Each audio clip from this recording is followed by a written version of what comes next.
A lot of this isn't going to make sense to you, and I'm sorry about that. I'm just going to start at the beginning, with the house.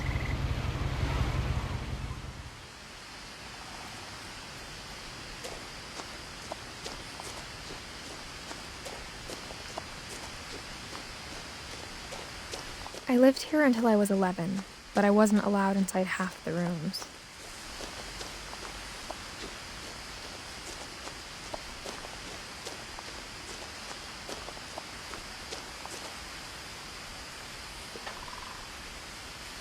Inside the mailbox were bills from 7 years ago, marked urgent, open immediately.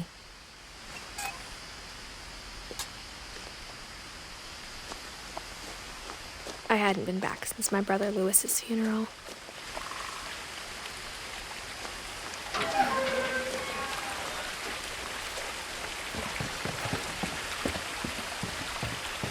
In her will, my mother left me a key, but didn't tell me what it unlocked. Maybe she thought I'd know, or she thought that the mystery would be enough to bring me back.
No one had driven this way in a long time, but I saw a few hoof prints.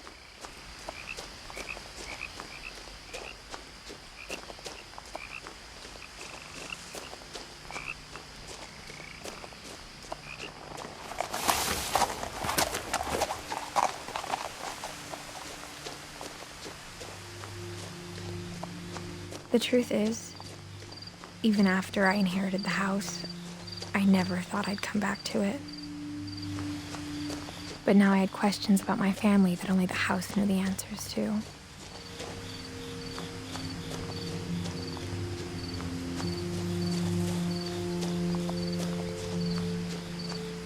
The house was exactly like I remembered it, the way I'd been dreaming about it.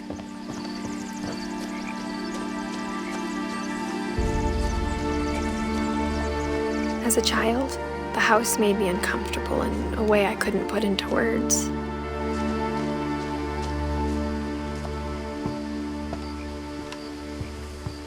Now, as a 17-year-old, I knew exactly what those words were. I was afraid of the house.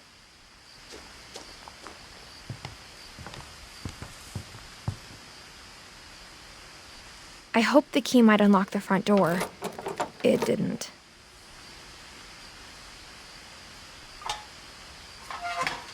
Looking in, I felt like the house itself had been waiting for me.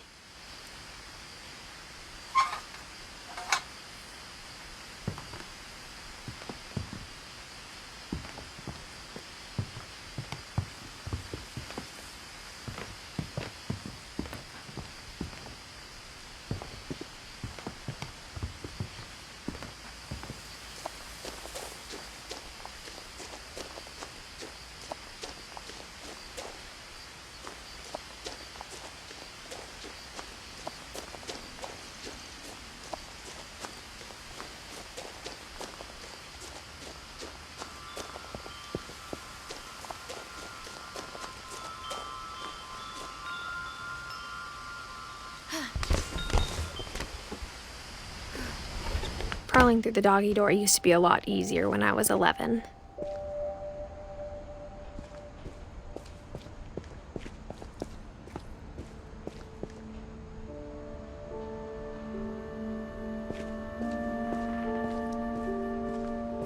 For the first time in years,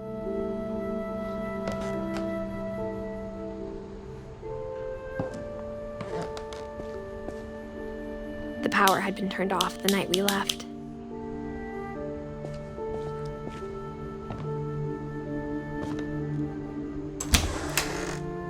I felt like I was home.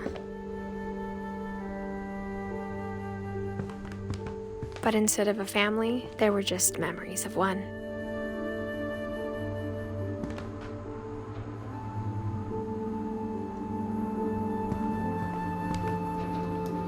Like how only one restaurant would deliver to our house, so we had Chinese a lot.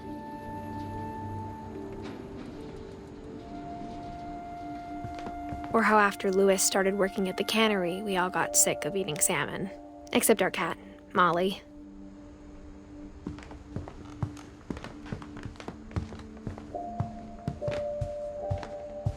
The table was still a wreck from the night we left.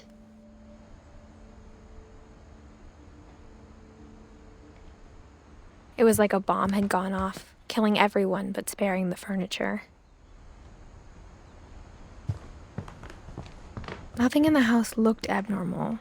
There was just too much of it, like a smile with too many teeth.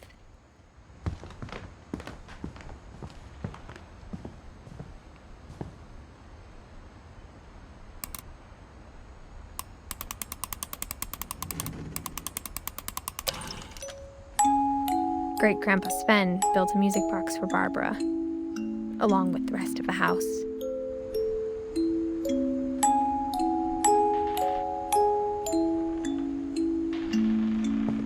Mom always told me to stay out of the basement, so I wasn't too surprised when the key didn't fit.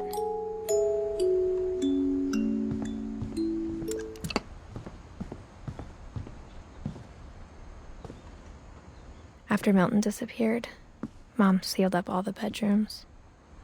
Then Edie retaliated and drilled peepholes.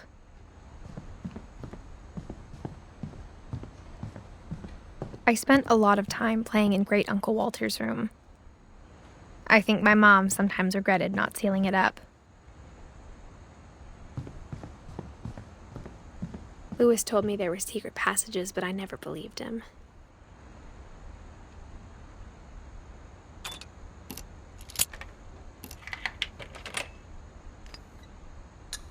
Turns out, my mom was really good at keeping secrets.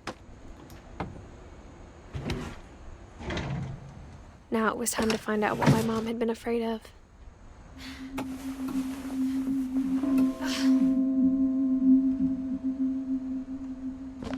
Reading this, maybe it sounds like I had a plan. From the paintings on the wall, it was clear my brother Milton had been here before me.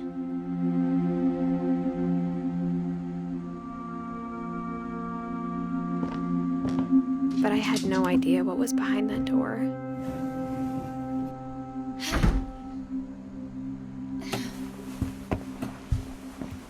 Just like I had no idea where all this was gonna lead.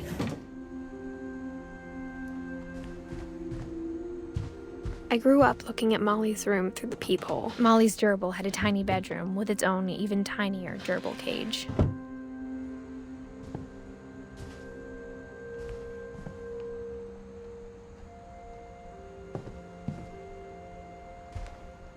I got the sense Edie had spent a lot of time here.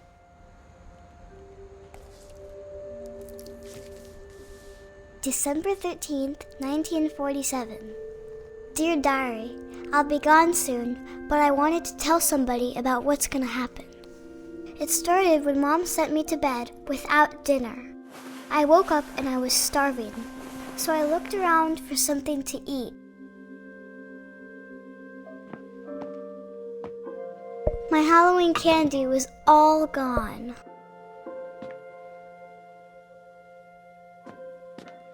The gerbil food was dry, but I didn't mind it.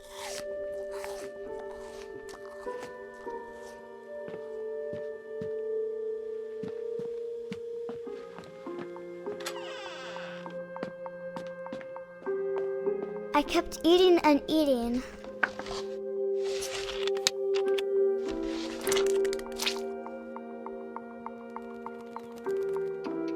I ate a lot of things that night.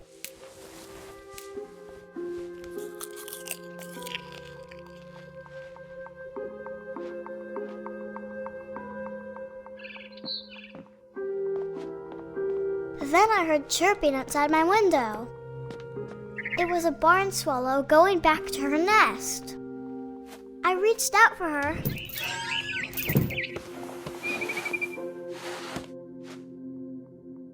And suddenly,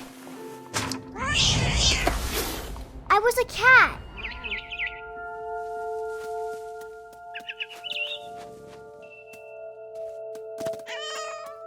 I tried to be quiet, but the bird was really scared.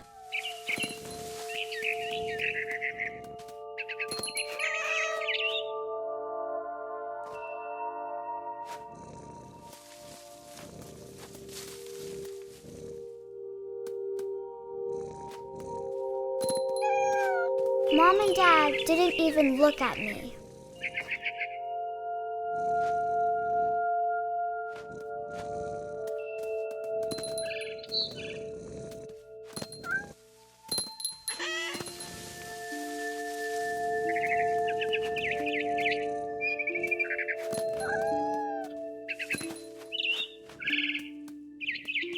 I jumped and I almost got her.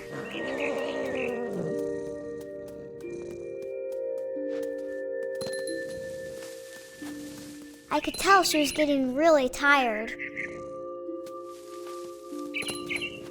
Now I was up in the big tree. I promised Dad I wouldn't climb it anymore. All I cared about was eating that mama bird.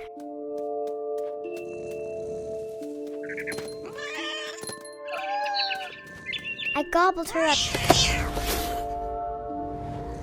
And suddenly, I was an owl. First, all I heard was the wind. Then I heard little teeth nibbling in the grass.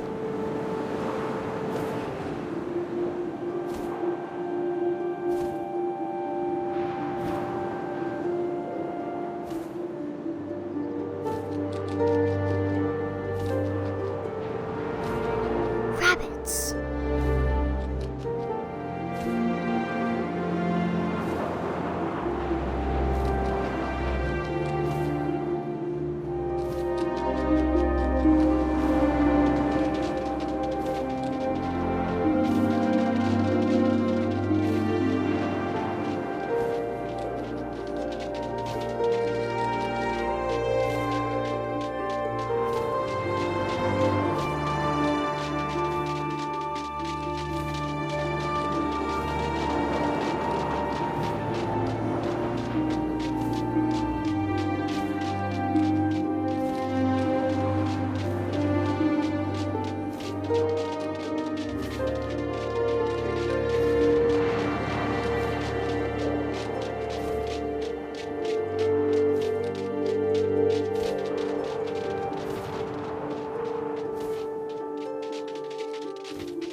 Seeing mine through my talons.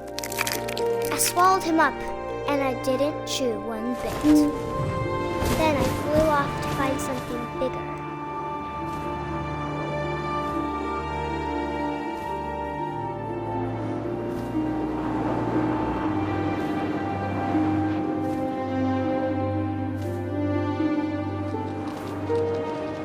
A mama rabbit.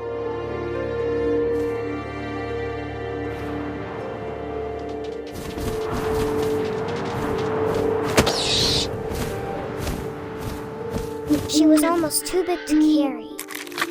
I started choking, but I couldn't stop eating. And suddenly, I was a shark.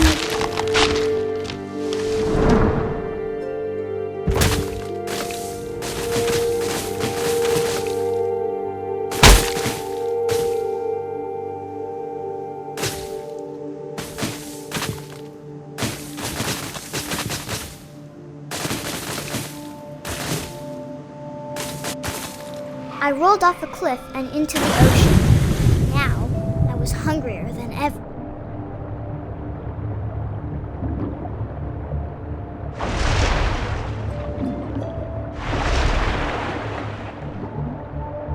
I wanted fat, juicy seals.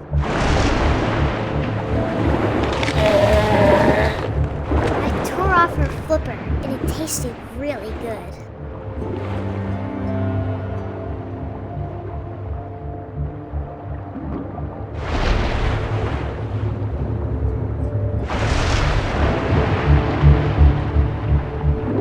I grabbed on tight, but I was so hungry, I jumped out of the water. When I opened my eyes, everything had changed.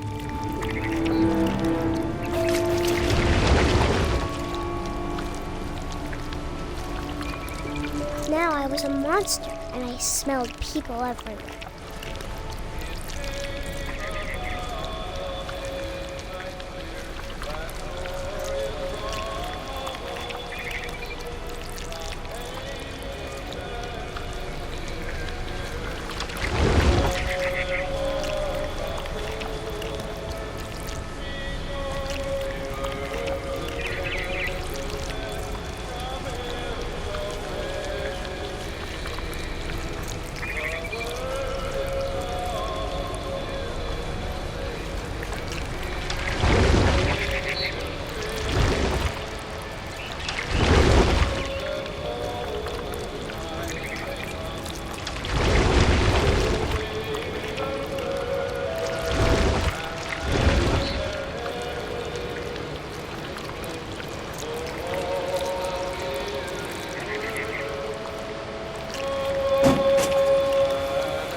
I was big, but I moved real quiet.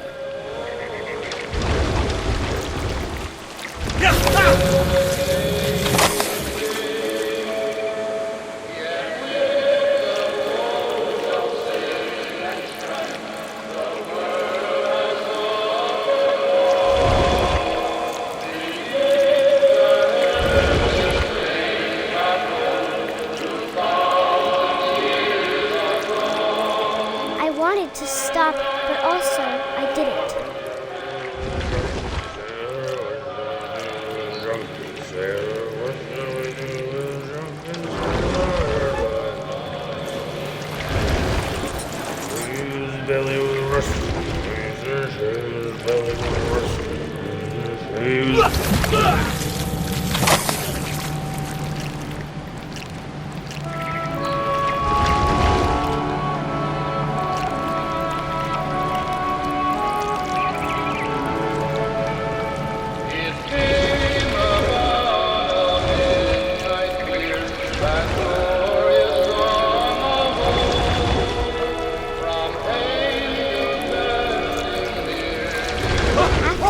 Passenger, I was still hungry. And across the water, I smelled something new. Something I had to have, so I swam towards it.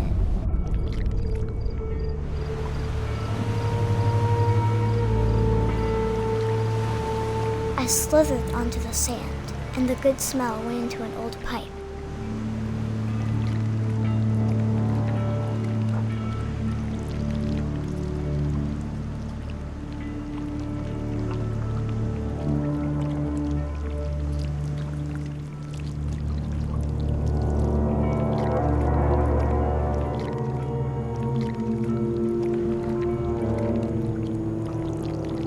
I got closer and closer.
all my stomach started growling. And suddenly, I was me again. I held my breath for a long time, but I couldn't hear anything. I think it's waiting for me to fall asleep. But it's not going to wait much longer. It needs to feed, and we both know I will be delicious.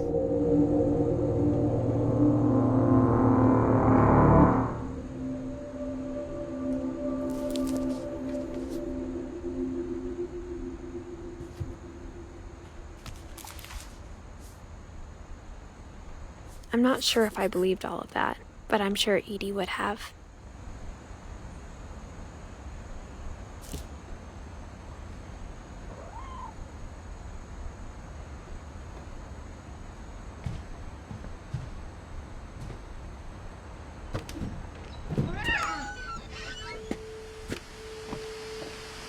This will be obvious later, but my mom never told me any of these stories.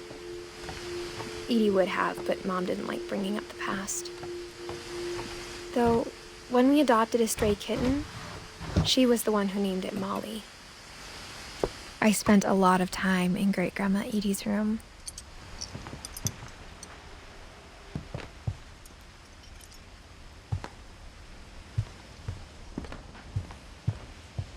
Her room was like a museum. For 500 years, the Finches have been famous throughout Norway for their fortune and misfortune. Odin Finch buries the latest victims of the family curse, his wife Ingeborg and their newborn son, Johan. On January 7th, 1937, he set sail with his family and his house, hoping to leave the curse behind. But 40-foot waves off the coast of Washington send the house and Odin to the bottom of the sea. Odin's daughter Edie, with husband Sven and baby Molly, step ashore on their new home, Orcas Island. Odin Finch is the first to be buried in the new family cemetery. His daughter Edie is already dreaming of a new Finch house. Whatever's wrong with this family, it goes back a long ways.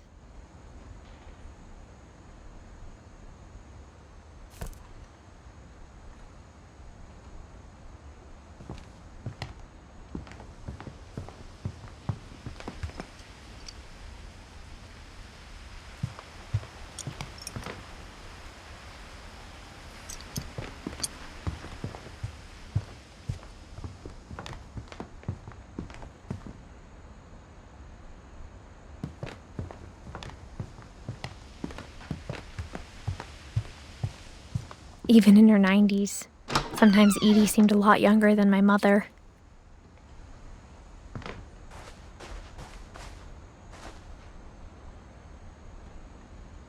The only trace Grandpa Sam's first wife Kay left on the house was the pink bathroom.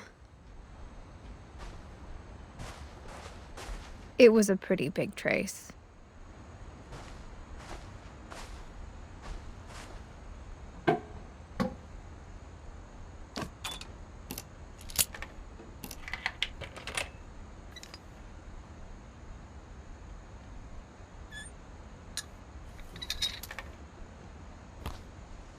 There's a secret in this bathroom.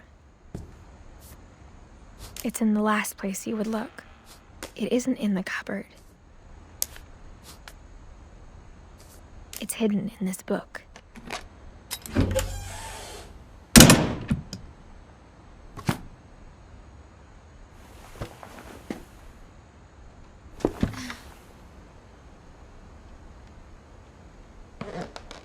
Sven gave Sam an old camera he'd refurbished. He never put it down.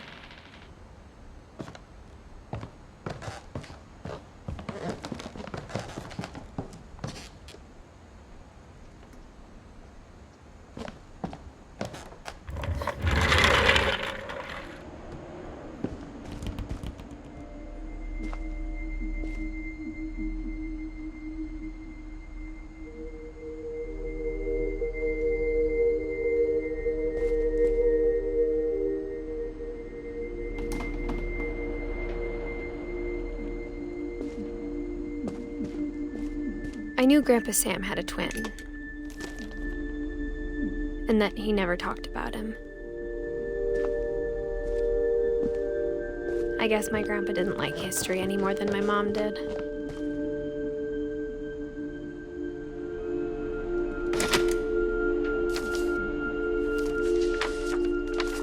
How I Want to Remember My Brother by Sam Finch.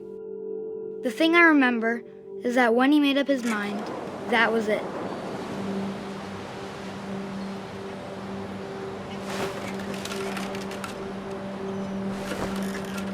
My brother said he'd die before he ate another mushroom, and he did. At Barbara's funeral, we swore we'd never be afraid again, and he wasn't. I think Calvin always wanted to fly.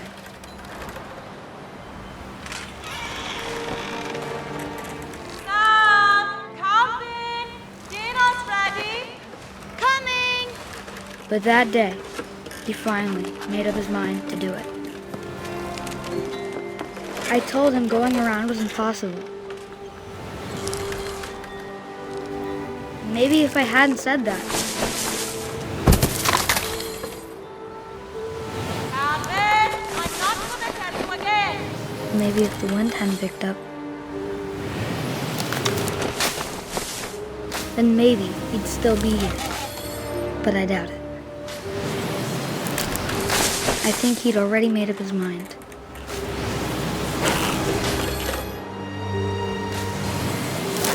That's what I want to remember about my brother.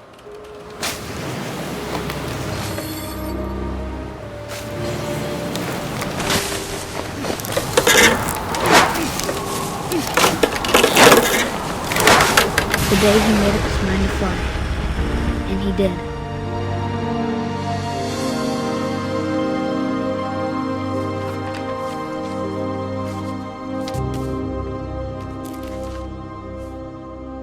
Calvin's story felt strangely familiar. When I was younger, I remember trying to do the exact same thing.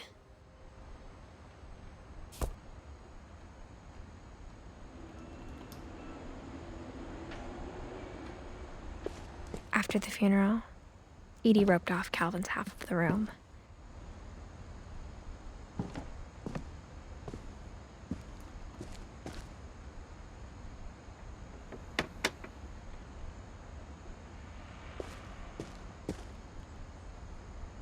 Mom said Grandpa Sam enlisted at 18 and never set foot in the room again.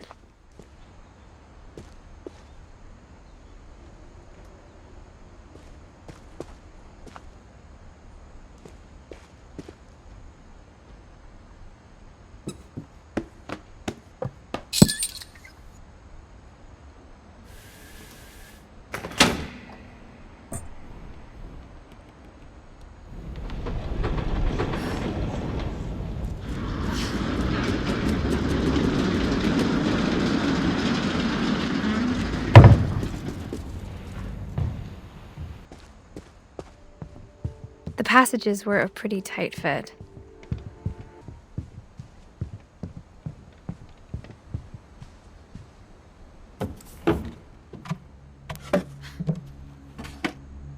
Growing up, I always thought of Barbara as a child star.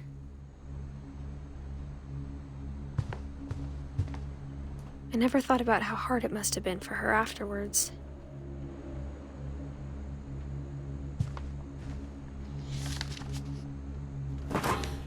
Of all the stories people wrote about Barbara's death, I'm surprised Edie saved this one.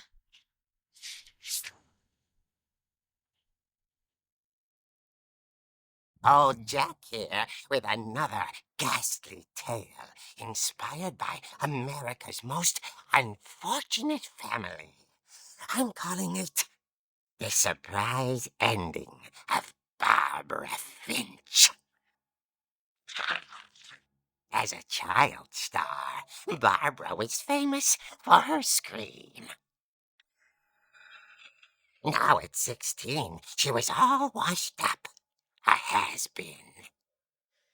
But in a lucky break, she'd been asked to perform her signature scream at a local convention for monster movie fans. It was just the boost her career needed. Unfortunately, her scream hadn't aged well. Getting better. I think you just need the right motivation. Her biggest fan and current boyfriend, Rick, was about to demonstrate when... Now that was a great scream. It was Barbara's father, Sven. He'd slipped into a table saw and had to be rushed to the emergency room. So Barbara got stuck babysitting her youngest brother, Walter. Her convention comeback was cancelled. Okay, I'm hearing frustration, but I'm not hearing terror. What if I tried... A gang of hoodlums in Halloween masks have been terrorizing Orcas Island tonight. Police are urging residents to... That came from the basement. You're right! Also, I loved your delivery on that. Why is your basement door locked? Because my dad likes making puzzles and secret passages. There's a key hidden in the music box. The secret is to keep winding and winding until finally the key pops out. Thanks, babe. I'll be back in a sec. 20 minutes later, Rick hadn't returned. So Barbara went to look for him, right on cue. She reached for the music box.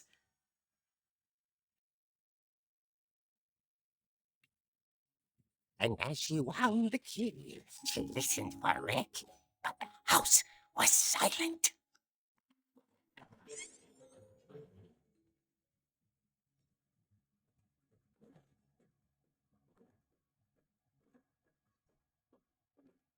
She found Rick's crutch and imagined the worst.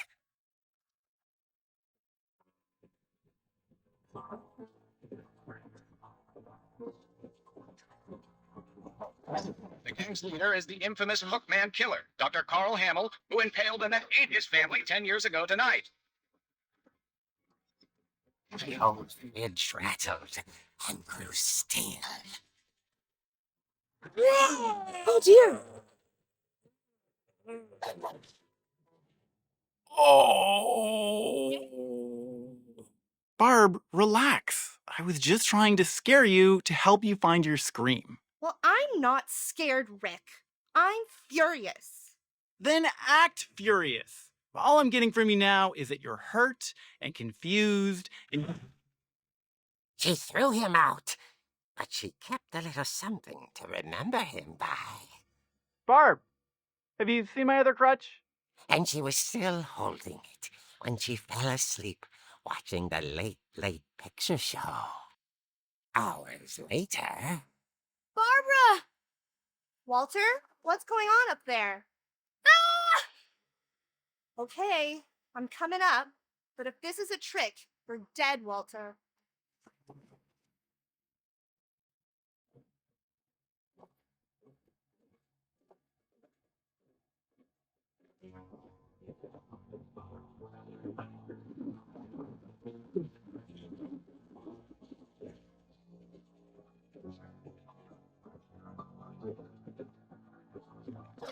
Walter, are you there? Walter vanished, but his bedside radio was still on. Orcas Island police describe the man as 6 feet tall, with a steel hook for a hand. Residents are urged to lock all doors and windows and notify the police of any suspicious activity. Barbara turned, saw the hook man, and was speechless. He was quite smashing. And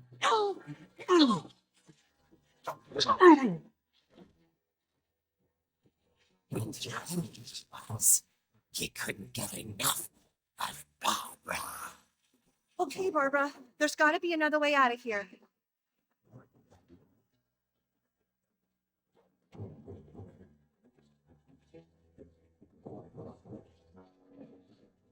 That night, she played her part beautifully.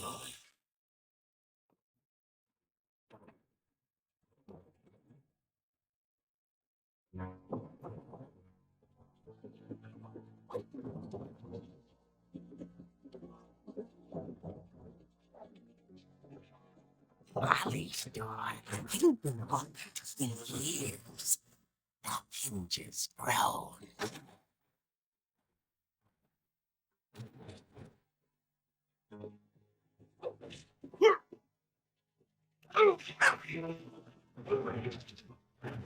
He wasn't moving, but she sensed the story might not be over yet.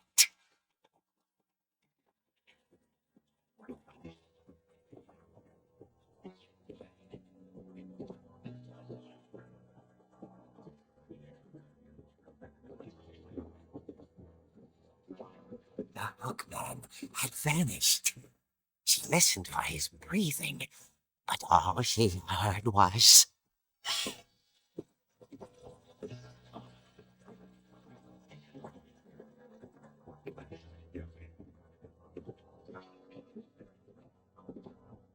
At the door, she heard whispering. It was coming from inside the house.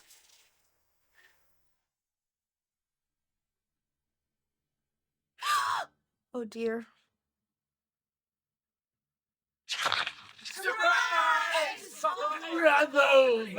You were wonderful. The monsters had come to surprise her. For Barbara, it was a dream come true. Then she saw what kind of monsters they were, and she realized what was about to happen.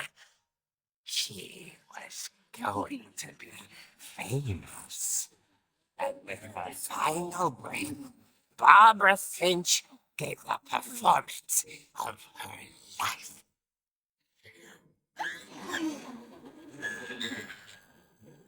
I wasn't there myself, but I hear Barbara was magnificent. Poor girl. She had a taste for stardom. But unfortunately, so did her fans. Of course, the police blamed it all on poor Rick, who disappeared the same night. And little Walter? Hiding under his bed the whole time. He took it all pretty hard, but that's another story. As for Barbara, tucked inside the music box was all they ever found of her. Her ear. Now that's what I call a real eerie tale.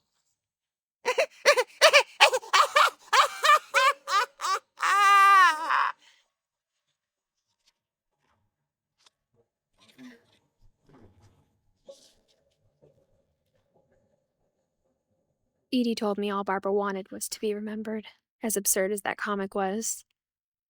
Maybe what Edie saw was a happy ending.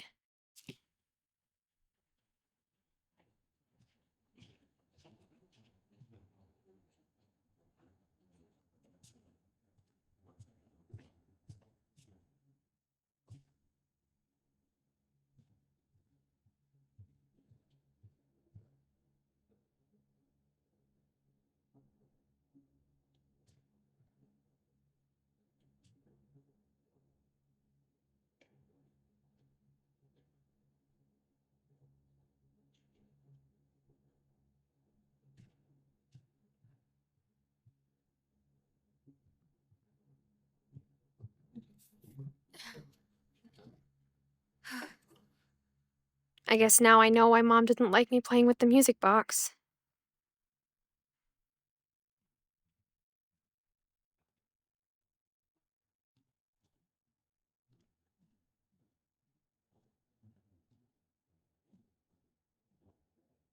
It's funny. All those times I played with the music box and never found the basement key.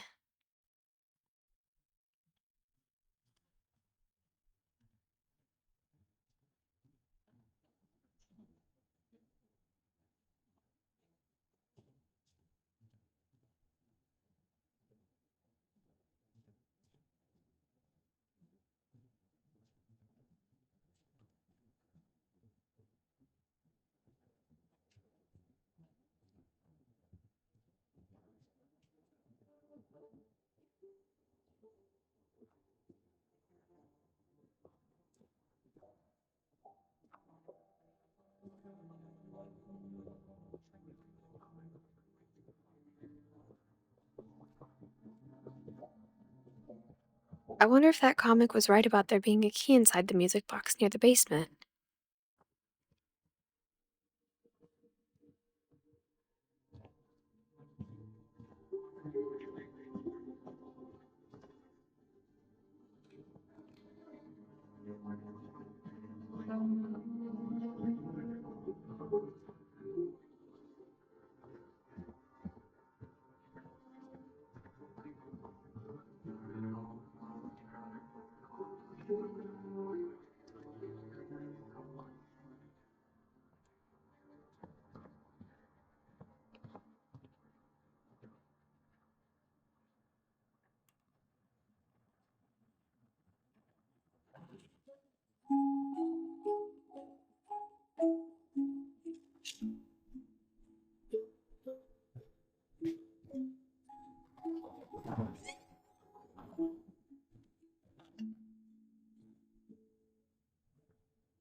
Mom said the basement was off limits, unless I wanted another tetanus shot.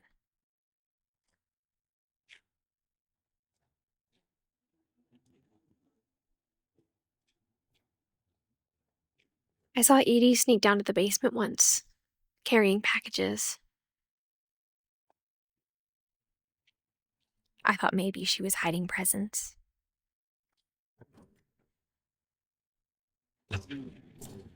It turned out she was hiding a lot more than that.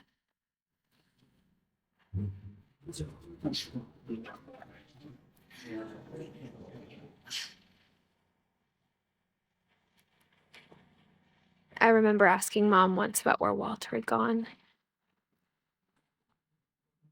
She said after Barbara died, he got as far away as he could. If there's a pattern in all these stories, I think it's that none of us has gotten very far.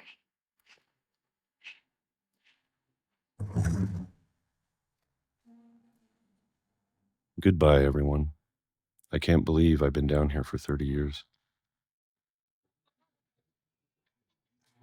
On that first day, after the shaking started, I didn't think I'd survive a week.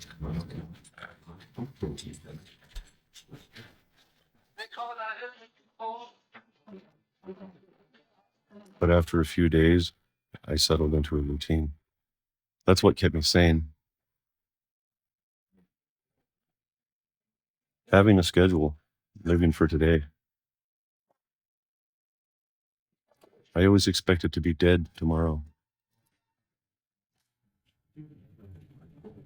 But if you wait long enough, you get used to anything.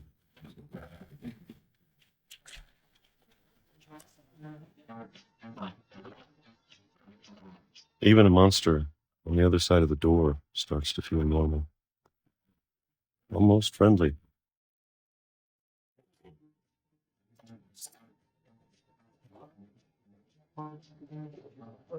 And then one day, everything just stopped. Whatever that thing was, it was gone. Maybe it got tired of waiting. Or maybe I just got tired of being afraid.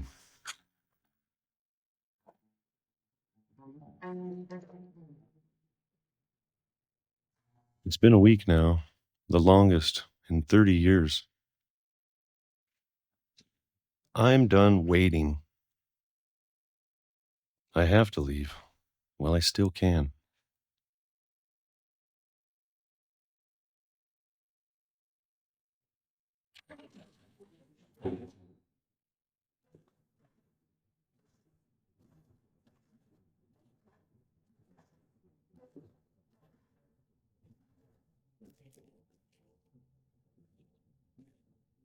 I know it's out there somewhere. Whatever killed Barbara and Molly and Calvin. Maybe this is all a mistake. But I need to stop living the same day, even if it kills me.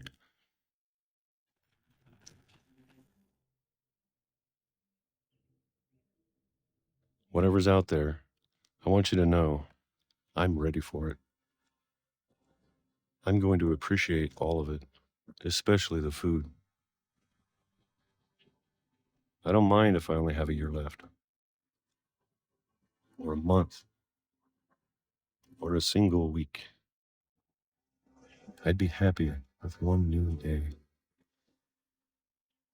I can already imagine the sun on my face.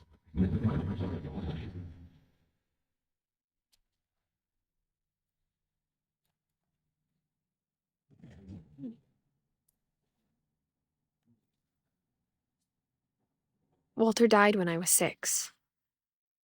I can't believe my mom never told me he was down here.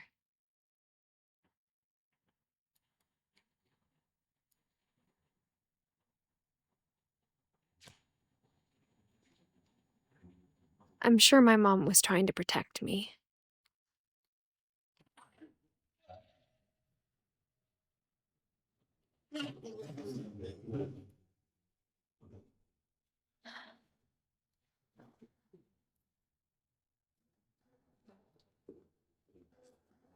Maybe she was afraid I'd end up like Walter.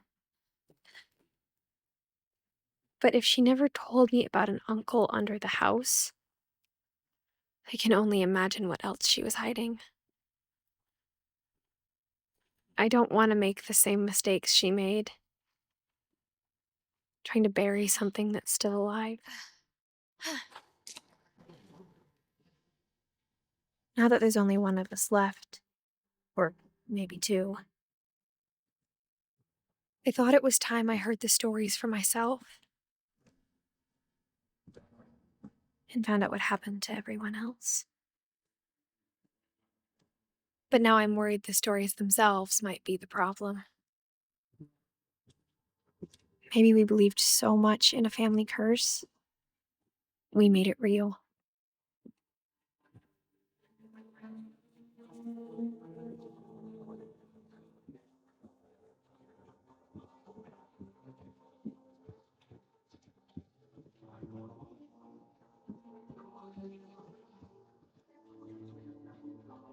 I don't know if I should even be writing this.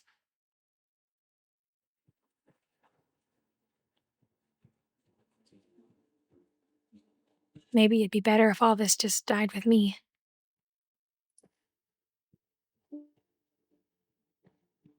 But I thought you should know about your family.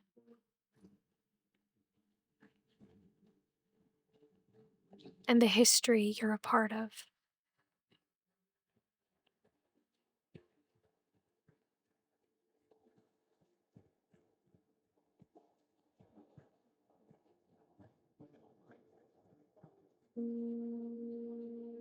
Though to be honest, I feel as lost as you probably do right now. I think the people in these stories believed them, for what that's worth.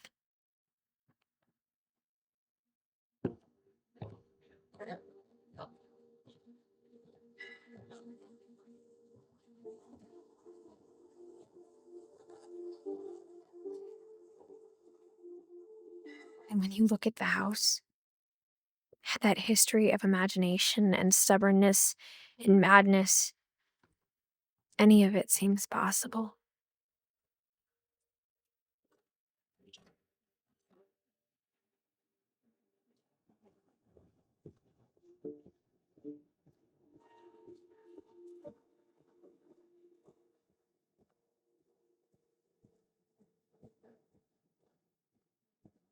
I think we've been surrounded by death for so long, we've just gotten used to it.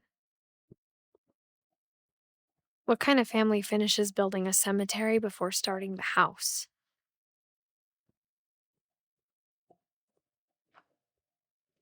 It's embarrassing for me to admit this, but the pet cemetery made me more uncomfortable than the human one. 3 of the gerbils were mine, and 2 had been my fault.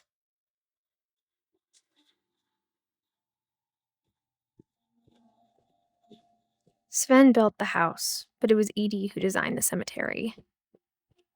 I'm sure Odin's monument had been Edie's idea. My mom was always trying to move on, but for Edie, the past never went away.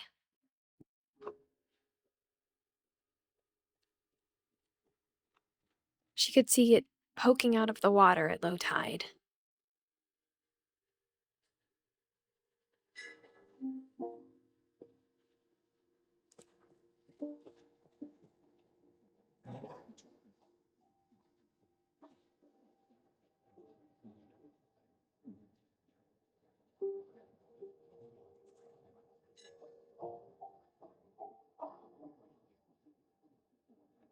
Edie said she dreamed about the old house every night.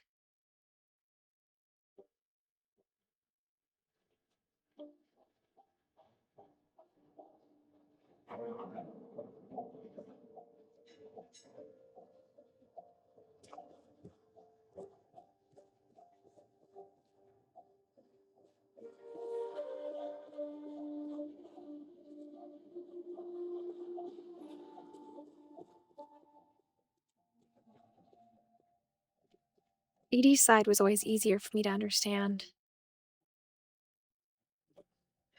But the older I get, the more I can see where my mom was coming from.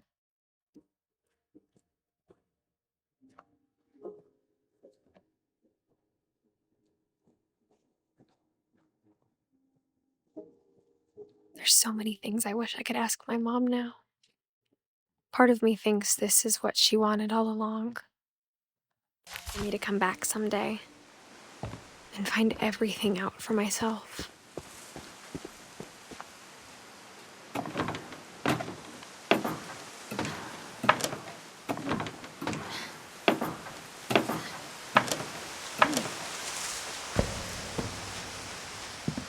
But looking back on it now, if she told me there was going to be so much climbing, I never would have come when I was 22 weeks pregnant.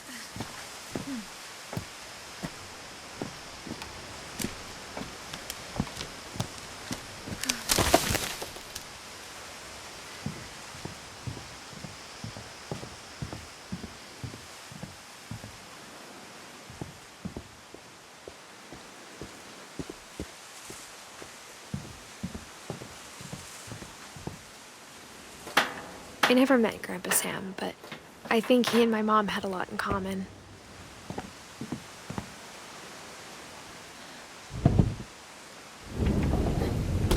They were both pretty intense.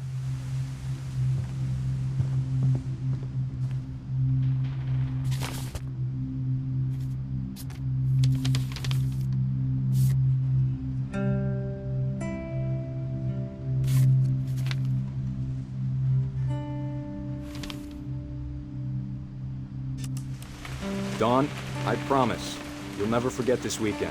Yes, sir. These memories are gonna last a lifetime. What? Am I gonna have to shoot anything? It's a hunting trip, Dawn. Shooting is strongly encouraged.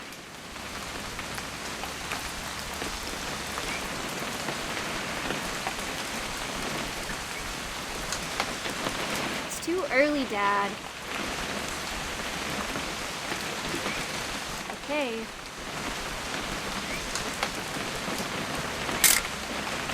Not quite. Perfect. It's gonna rain the whole weekend, isn't it?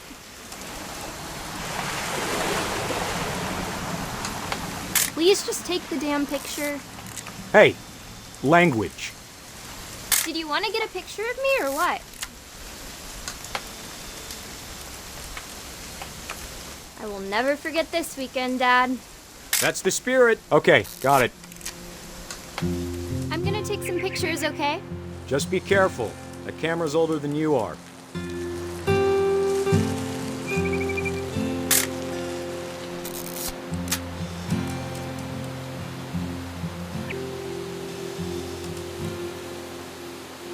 Definitely should not have drunk all that coffee.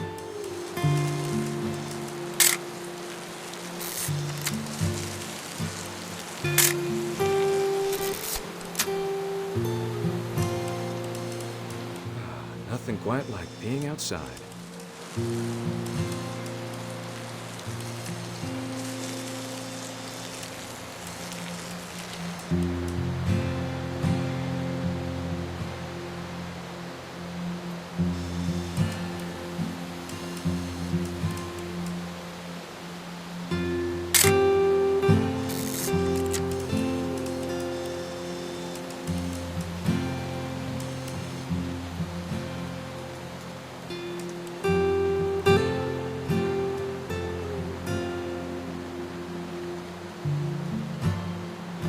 Oop, a little more gas in the tank, I guess.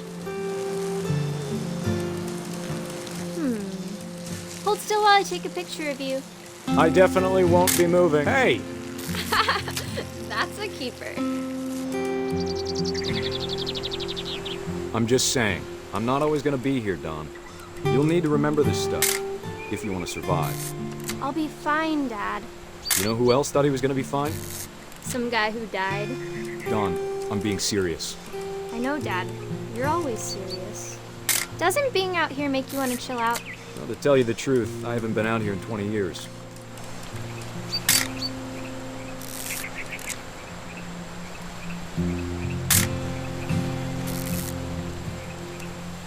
Last time I was with my brother Calvin. Man, that was a great trip. Don, don't you think you could find something more interesting to photograph? Your grandpa Sven taught us how to fish, how to build a fire. We found an old logging trail. There were deer everywhere. I bet if I could remember where that trail was, we'd spot a buck for you in no time. Give me a minute to check the map.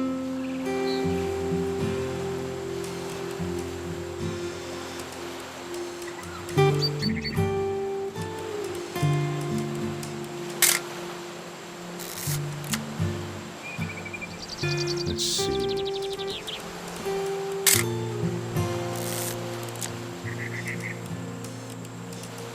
Maybe. Dad! Good eyes, Don.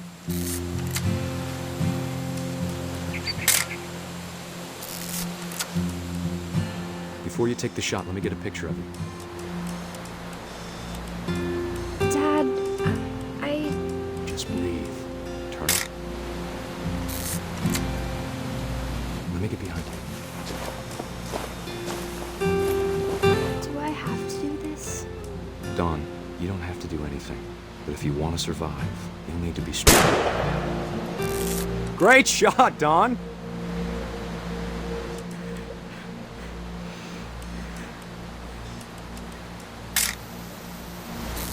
I'm proud of you, Don. Always remember that, okay?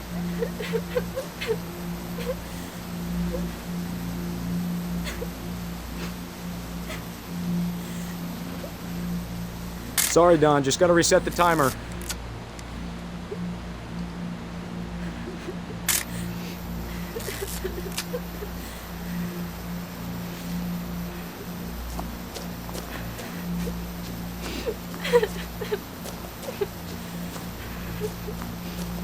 Dad, it's twitching. I think That's it's totally so... normal, Don. Just focus on the camera. Try not to think about... Dad!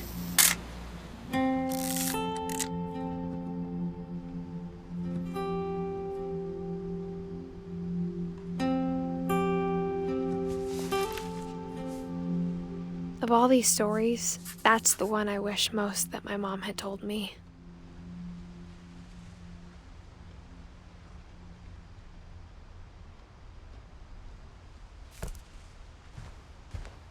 Sam spent his life shooting photos, but Mom said he got nervous being in front of the camera. I guess we're all afraid of something.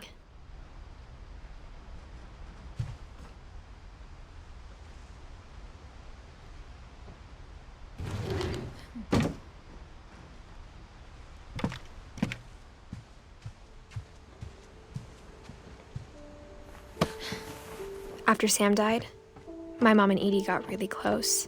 They'd both lost a lot.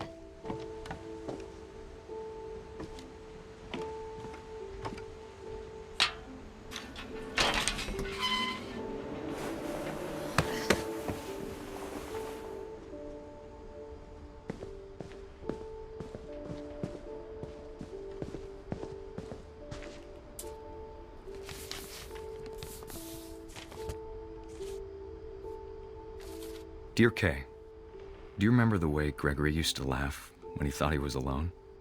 Like something funny was happening, but only he could see it. I think he saw things the rest of us don't.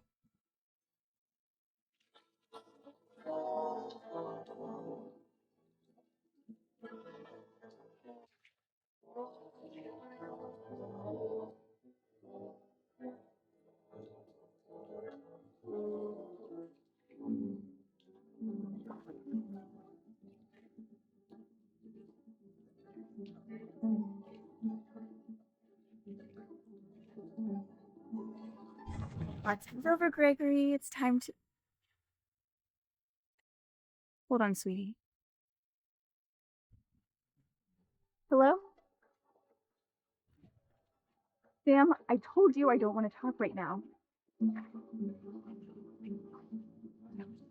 I wonder what he saw.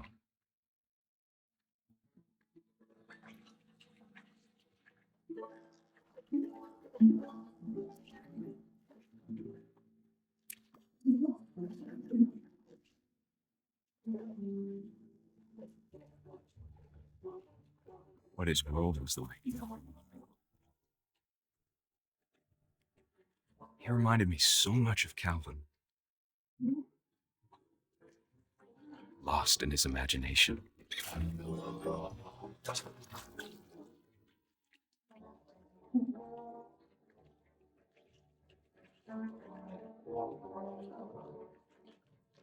Whatever it was he saw.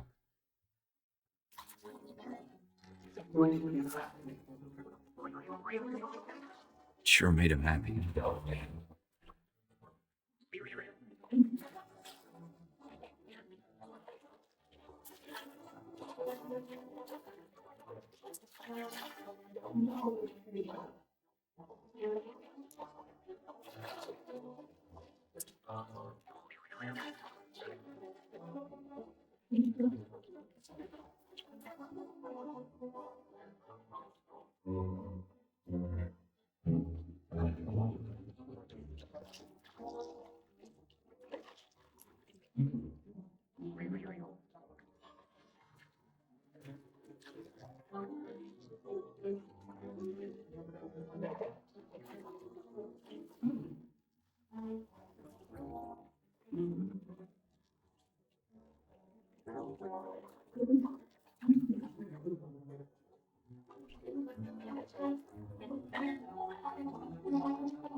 I know how silly it sounds.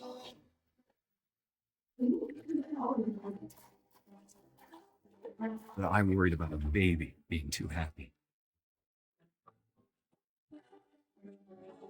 But I could feel him slipping away. Sorry about that, Gregory. I know you did everything you could. Maybe if I hadn't called that night. Damn it. Hold on, I don't want Gregory to hear this.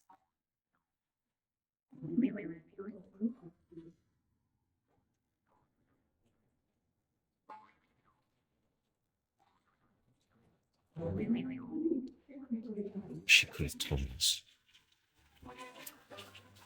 about the world he saw.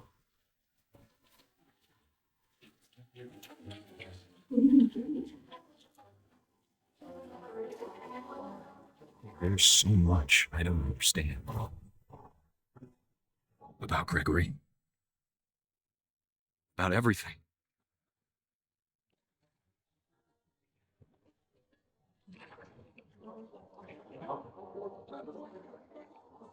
But I know what happened wasn't your fault.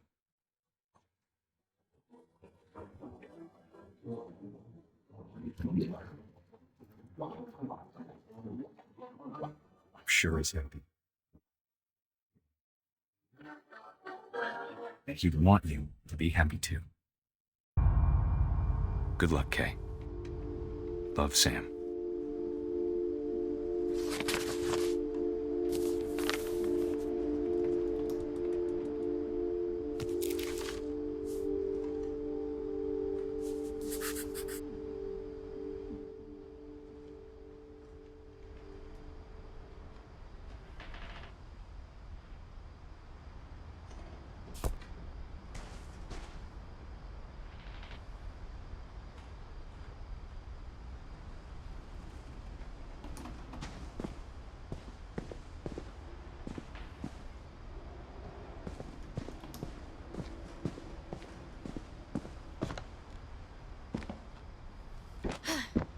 My mom moved up to the loft after her brothers died. At the time, it was as far away as she could get.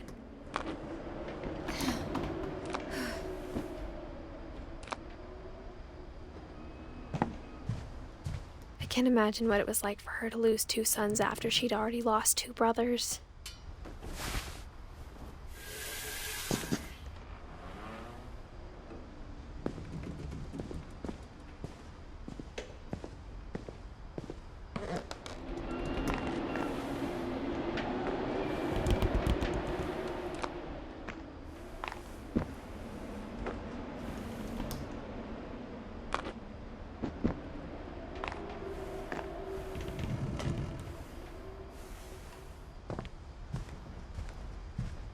She spent a summer building houses in Calcutta, where she met my dad, Sanjay.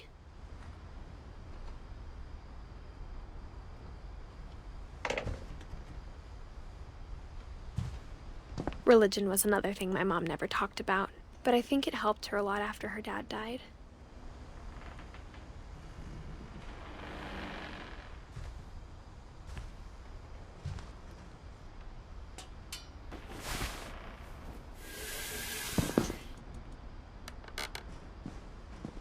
I can't imagine my mom ever writing poetry, and yet...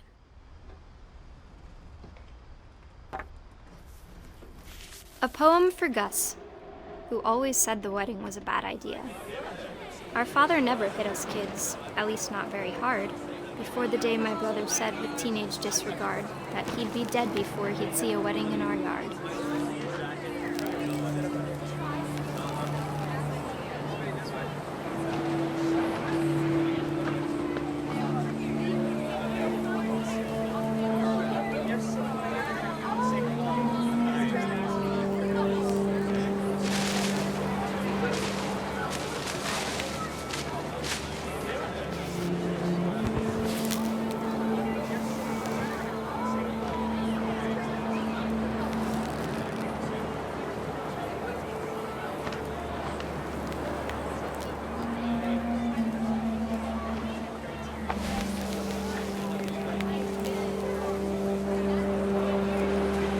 My father made him come, of course, but Gus stood far apart, just flew his kite and bottled up the storm inside his heart.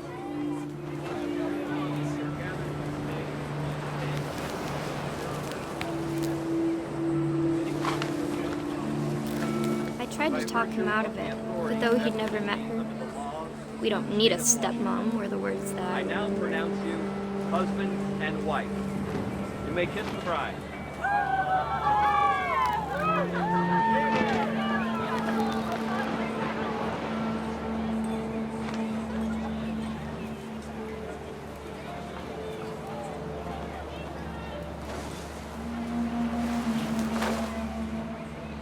When the time for photos came, Dad ordered him to come here. But Gus declined and as a sign held up his middle finger.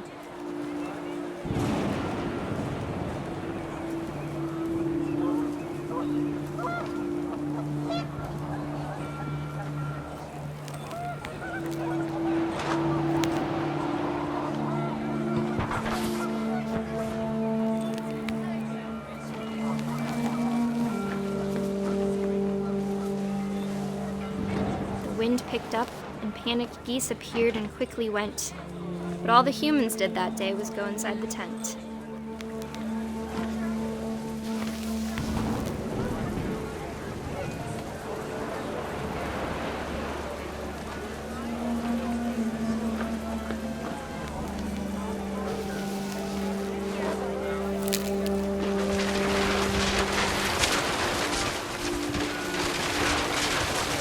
The rain came down in buckets then, but no one seemed afraid that nature might destroy the tent our dad had crudely made.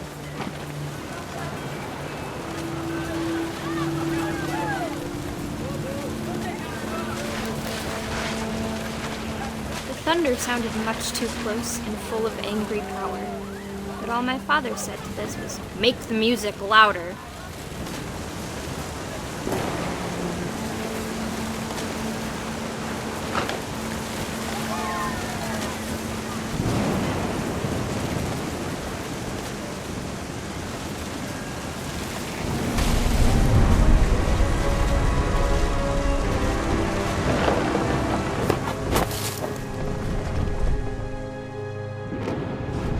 wish that I could truly say I thought about you on that day. Out there on the beach alone, just you, the wind, the sea, and foam. But I didn't, until we found you.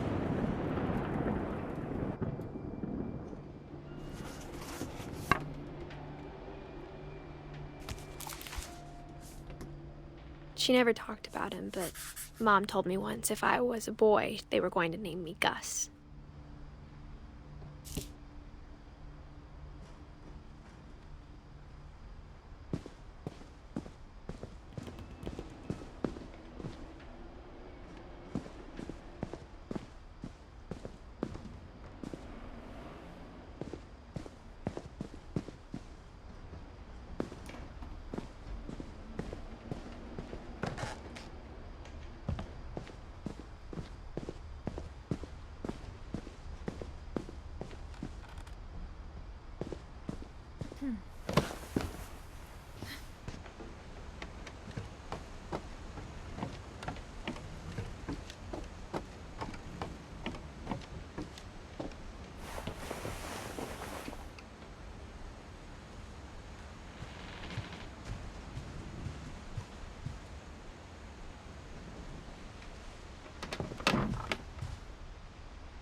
Instead of hiding from death, Sam seemed to go out of his way to meet it.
My mom moved to India a week after graduation and got a job teaching English.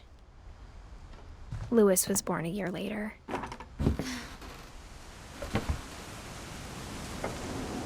When my dad died, I don't think Mom knew where else to go. I'm sure Edie was happy to have her back. The house had to get a little bigger, but Edie was used to that.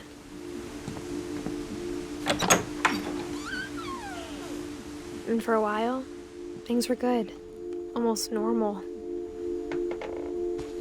But it didn't last.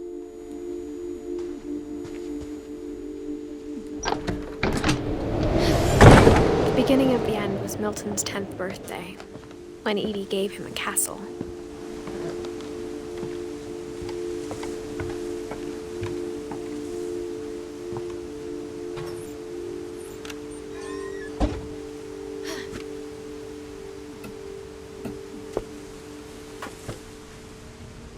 I think Edie was happy to finally have another painter in the family.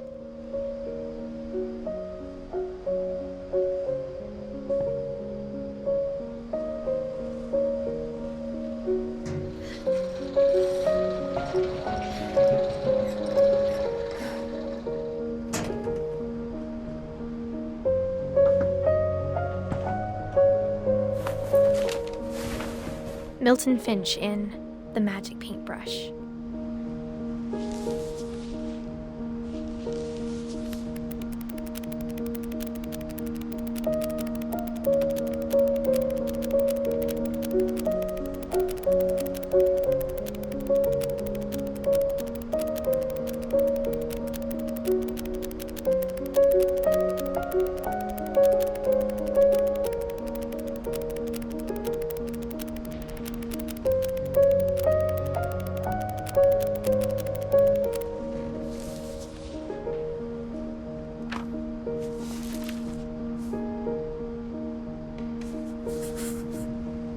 was 4 when Milton disappeared.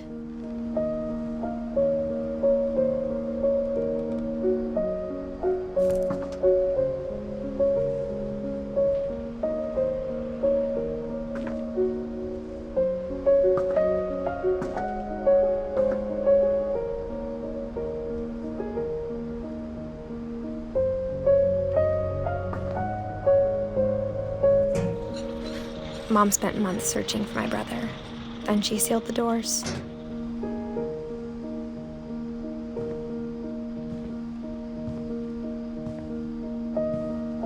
Whatever Milton had found in the house, Mom didn't want it getting out.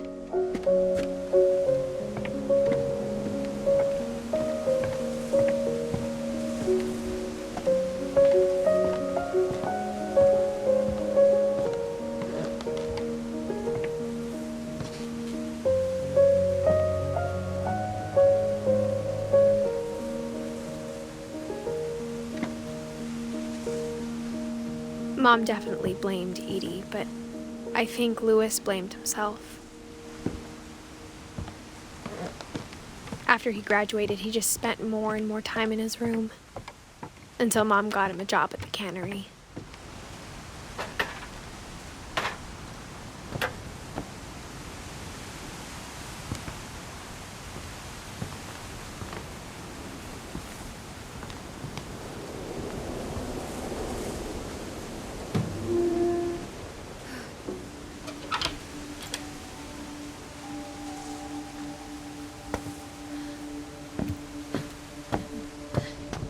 Louis's room smelled very, very familiar. That part of him lived on. Louis and I spent a lot of time playing games together, but he was surprisingly bad at them. He died a lot.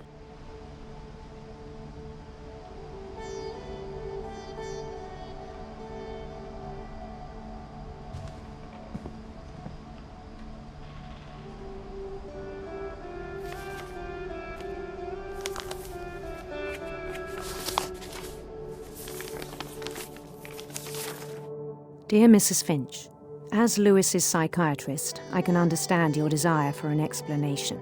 As I see it, the trouble began in January, shortly after we convinced your son to seek treatment for substance abuse. Newly sober, I believe Louis first noticed the monotony of his daily life.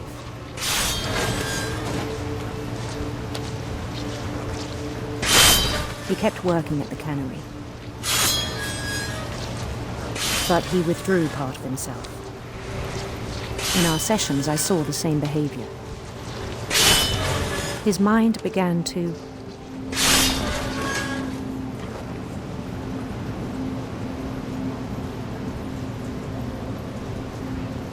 wander.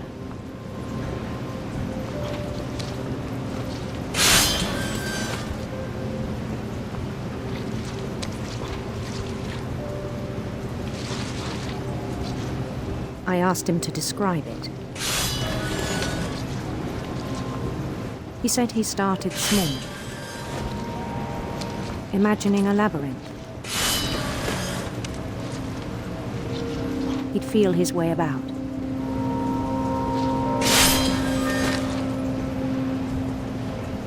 Then something moved. Bats. And toads.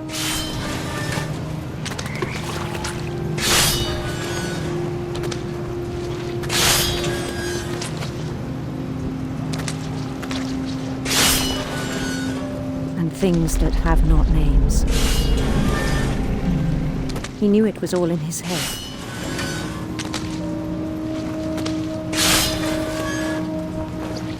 But he took it very seriously.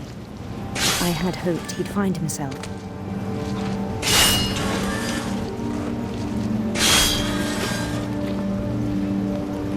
But he found something more. I worried about him then. Daydreaming at the cannery. I spoke with his boss. But he said Louis had become a model employee. Methodical, tireless, focused. Like a whole new Louis. so I let him go on.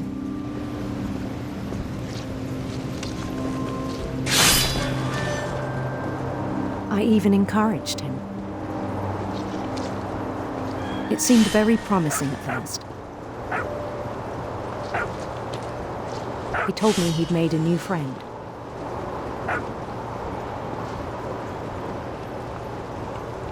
On the edge of a city he named Louis Topia.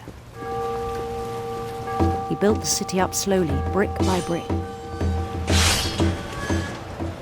Then he made musicians.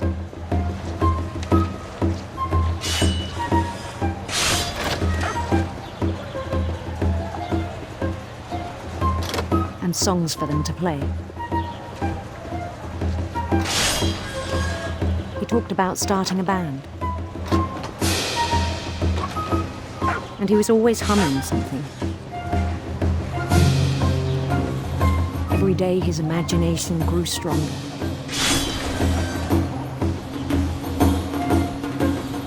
He no longer spoke at the cannery, but his chopping was as reliable as ever. Then one day it struck him that all the cheering crowds, even the stones under his feet, were all in his imagination, so he could do whatever he wished.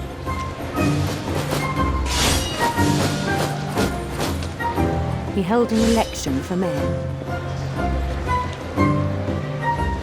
and he won. They begged him to stay, but his mind was already wandering. It became a game for him.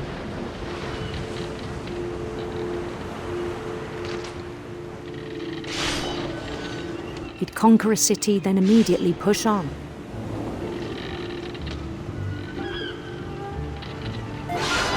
New Louisville.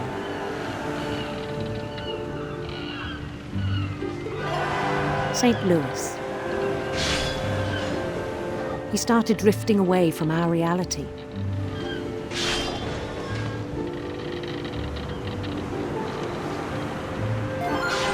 Minneapolis.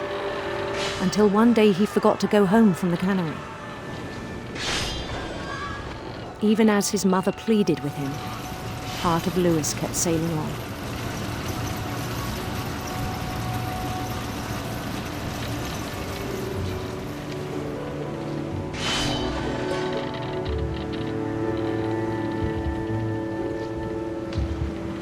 In Louisburg, he heard rumors of a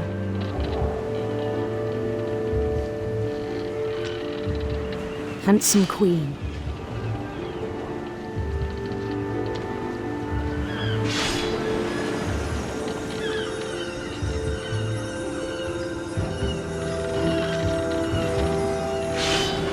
The queen was on her own quest for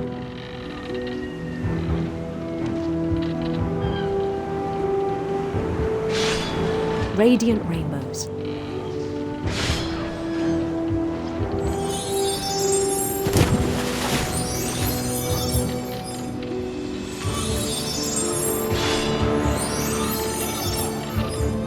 He followed the sound of her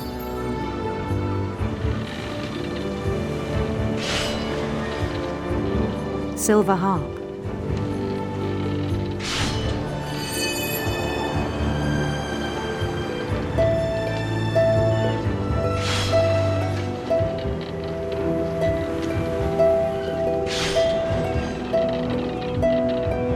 His chase led him to a golden palace east of the sun and west of the moon. Even then, his logic remained sound.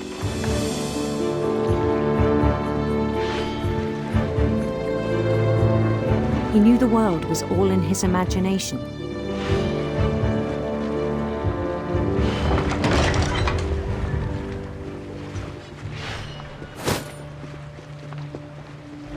But he was so proud of having created it. In his own eyes, he'd become something greater than a king.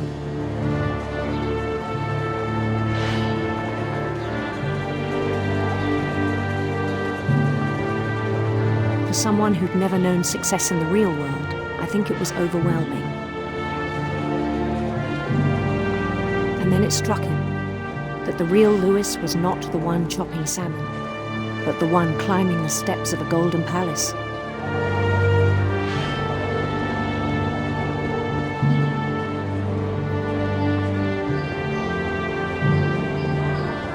My imagination is as real as my body, he told me.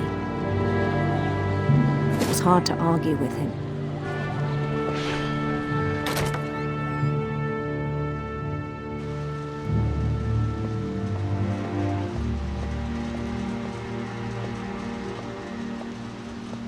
He began to forget the world we know.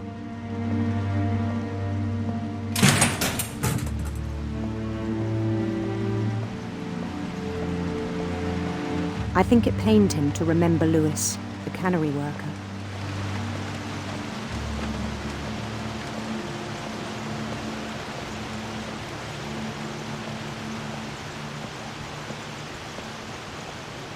He began to despise the man with a royal contempt.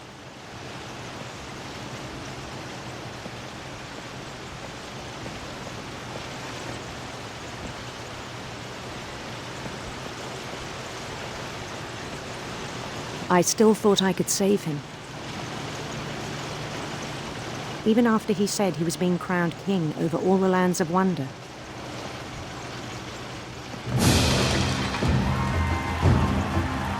The palace would be packed with his companions.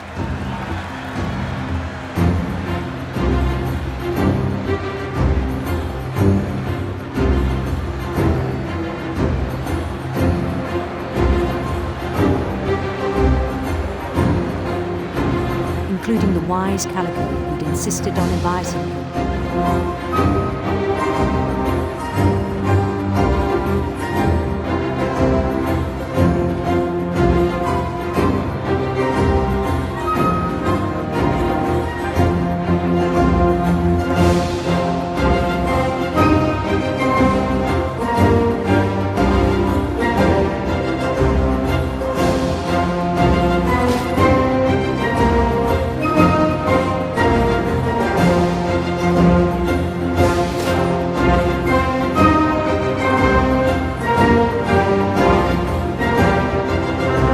Queen waited, holding his crown.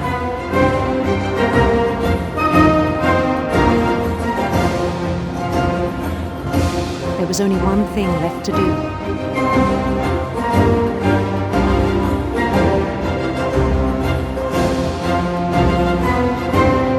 Bend down his head.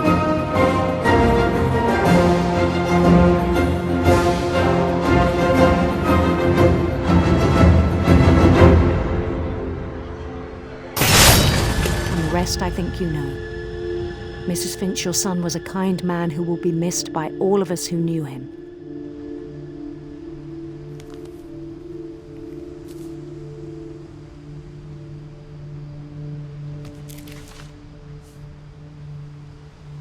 My brother was really cool.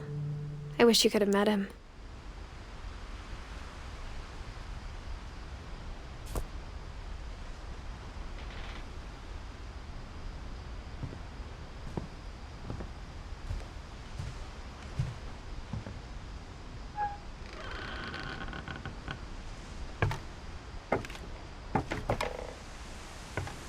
On the way back from Lewis's funeral, my mom told me to start packing.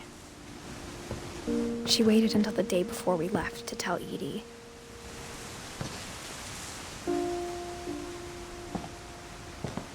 I'm not sure if she wanted to make it easier or harder.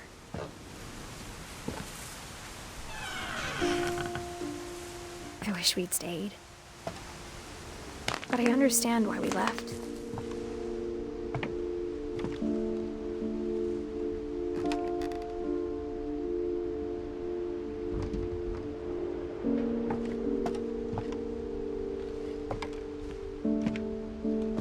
My mom ended up leaving everything behind.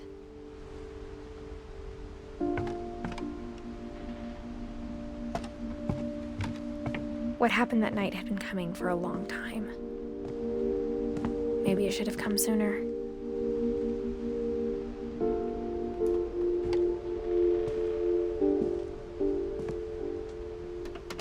But it had to end one way or another. All that's left now is to tell you about that last night.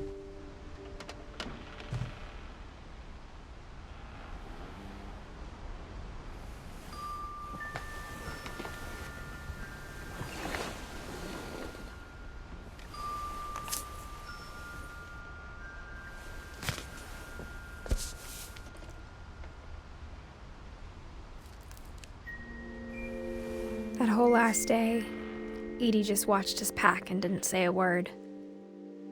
Until supper, when she raised her glass and said, "To our final night together, and all our final nights apart." Grandma, you know what I said about alcohol. Some of your medications are very Edith, specific. I left a present for you in the hallway. Why don't you go open it? The grown-ups have to argue now. I'm sorry, you're right. We're all leaving tomorrow. Let's just enjoy our last... I'm not leaving. Edith, you're excused.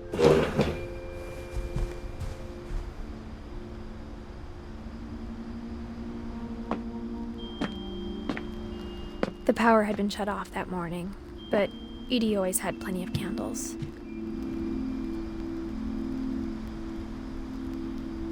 When my mom sealed the library, I don't think she knew about the other entrance. Or that Edie had a key to it.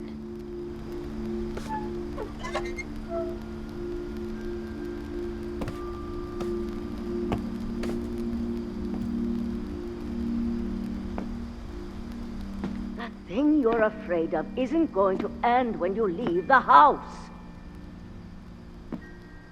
Edith has a right to know these stories. My children are dead because of your stories. I think it's best if Edith and I leave tonight.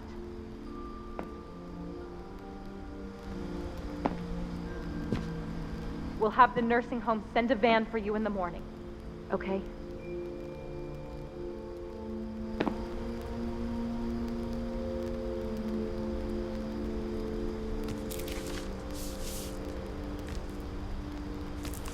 Dear Edith, there's so many stories I wish I could tell you, but there's only time for one. This is about what happened on the night you were born. That night, the tide went way, way out. It was the first and last time I ever saw the old house aground. There'd been an earthquake out in the middle of the ocean. They called it the lowest tide in 1,000 years. God, it smelled awful. You know, I've seen that house every day of my life.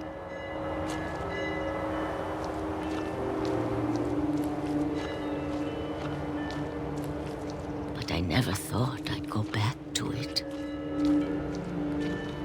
When the fog rolled in, I lost my way.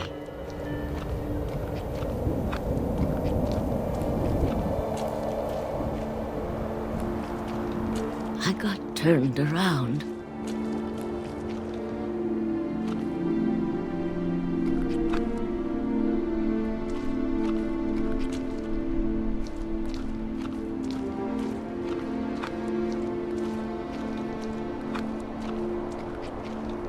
For a while, I wandered.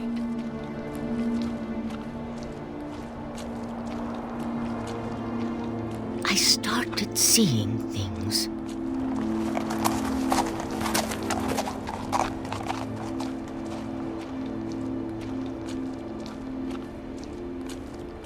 Things I'd forgotten had ever existed.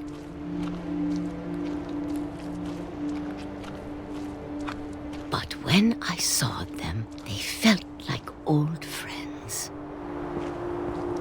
That night, a lot of things came back to me. Or maybe I came back to them.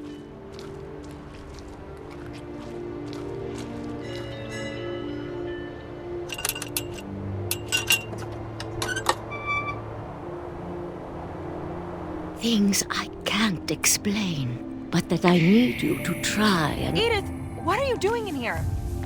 It's mine. Edith! Mom, you're gonna rip it! Let go!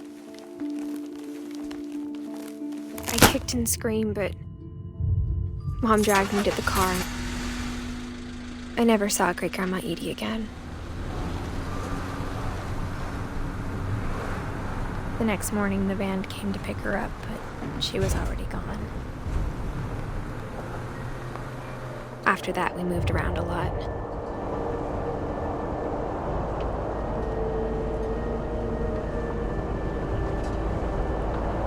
We both tried to make the best of it.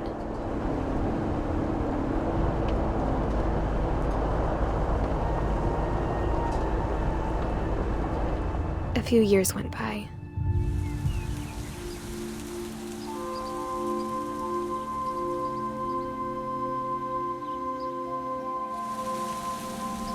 My mom didn't like to talk about it, but she started getting sick a lot. The rest happened pretty quickly.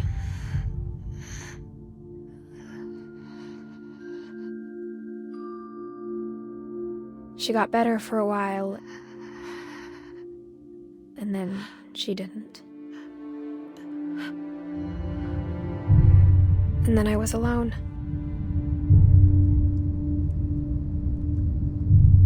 The last Finch left alive.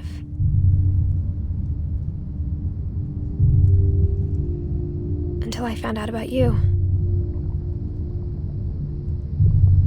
I'm still not sure what to tell you about all this. If we lived forever, maybe we'd have time to understand things. But as it is, I think the best we can do is try to open our eyes. And appreciate how strange and brief all of this is.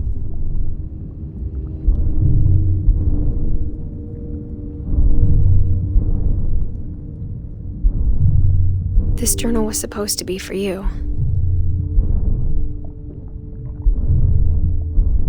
But now I hope you'll never see it. I just want to meet you and tell you all these stories myself. But I guess if you're reading this now, things didn't work out that way.